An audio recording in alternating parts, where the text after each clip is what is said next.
भगवान भूत भावन शंकर 10वें ज्योतिर्लिंग के रूप में, श्री नागेश्वर नाथ के रूप में, श्री नागेश्वर भगवान के रूप में, श्री नागेश्वर ज्योतिर्लिंग के रूप में इस भूमंडल पर मृत्यु लोक में विराजमान हैं। बोले नागेश्वर भगवान की जय हो। बड़ी सुंदर कथा है। श्री ब्रह्मा जी कहते हैं पूर्व काल में एक सुयस नाम के वैश्य थे। सुयस नाम के एक सेठ जी थे। भगवान शंकर के चरणों में उनके अनन्य रति थे, अनन्य प्रेम था, बड़े भक्त थे। प्राचीन काल में वो भगवान शंकर का शिवार्चन कराते ही रहते थे। एक समय की बात है, वो सेठ जी बहुत सारे लोगों के साथ में समुद्र मार्ग से व्यापार करके और अपने देश को लौट रहे थे।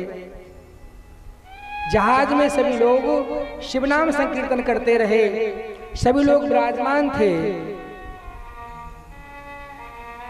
उसी समय समुद्र के जलमार्ग के बीच में एक टापू पड़ा। उस टापू के ऊपर एक दारुक नाम का राक्षस रहता था, और उस टापू पे जो वन था, उस वन का नाम भी दारुक वन था।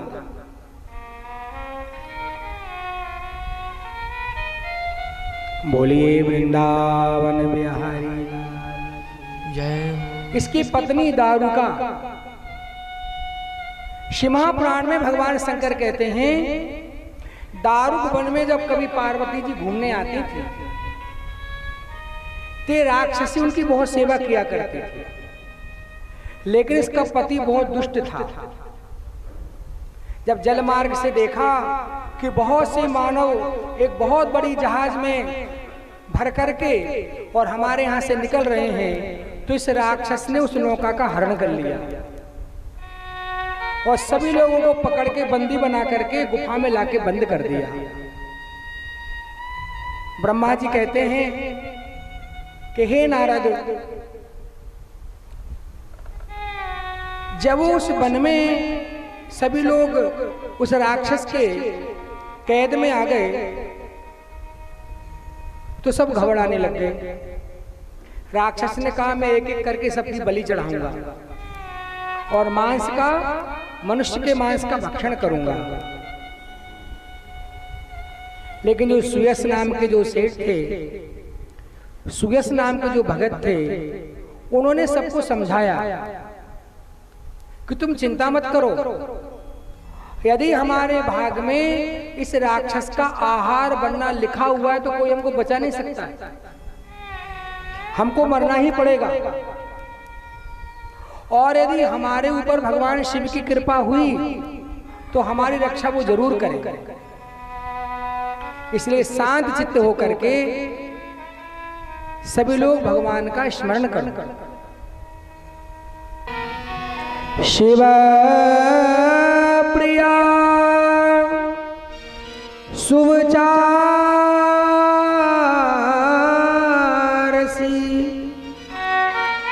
बासीत सदा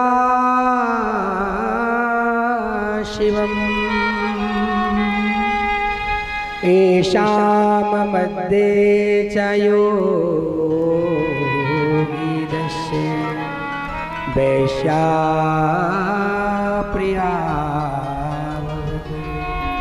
उस वैश्य ने सभी भक्तों को उस गुफा में बैठ करके सांत्वना प्रदान करी है और सभी लोग भगवान नाम संकीर्तन कर रहे हैं। जैसे ही भगवान नाम संकीर्तन शुरू हुआ, वो राक्षस जाग गया और सबको मारने के लिए दारुकस्य पतिस्तस्या बभूवं बलवत्तरा। वो बलवान राक्षस सभी से भक्तों को मारने के लिए उस गुफा में प्रवेश करता है। सभी लोग भगवान शंकर की शरण में जाता है। वो राक्षस कहता है ये जो श्वेश नाम का ये जो भक्त है यही सारे लोगों को बुद्धि देकर के शंकर जी का संकीर्तन करा रहा है, सबसे पहले मैं इसी को मारूंगा। जब वो हाथ में खड्ग लेकर के वो श्वेश नाम के भक्त को मारने के लिए तत्पर होता है, तभी वो श्वेश नाम के भगत भगवान शंकर के शिवलिंग से लिपट जाते हैं, क्योंकि रात्रि में इन्होंने मिट्टी का शिवलिंग तैयार किया था। और जैसे ही मारने के लिए हुआ है, ब्रह्मा जी कहते हैं ज्योतिरिति लिंगम सुरो रूपो ही नामना नागेश्वरम। और शिवलिंग से भगवान प्रकट हो जाते हैं और उस दारुक नाम के राक्षस को बंदी बना लेते हैं। बोले महाकाल भगवान की जय हो।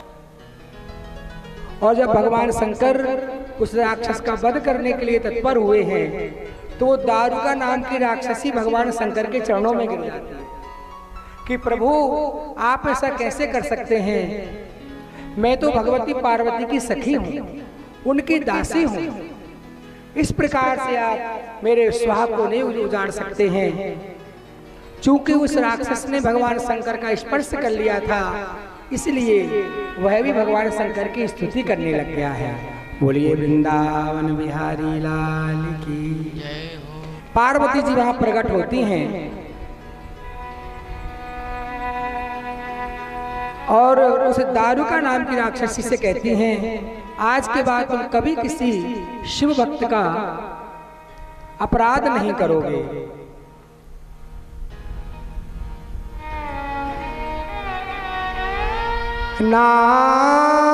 नागेश्वरी शिवा देवी बभूव च सतां प्रिया ज्योतिर्लिंगो स्वरूपो हि नामना नागेश्वरं शिवा। उस वन में पार्वती जी को नागेश्वरी के नाम से जाना जाता था, शंकर जी को नागेश्वर के नाम से जाना जाता था, इसलिए भगवान शंकर वहां पर नागेश्वर ज्योतिर्लिंग के रूप में स्थापित हुए। बोलिए शंकर भगवान की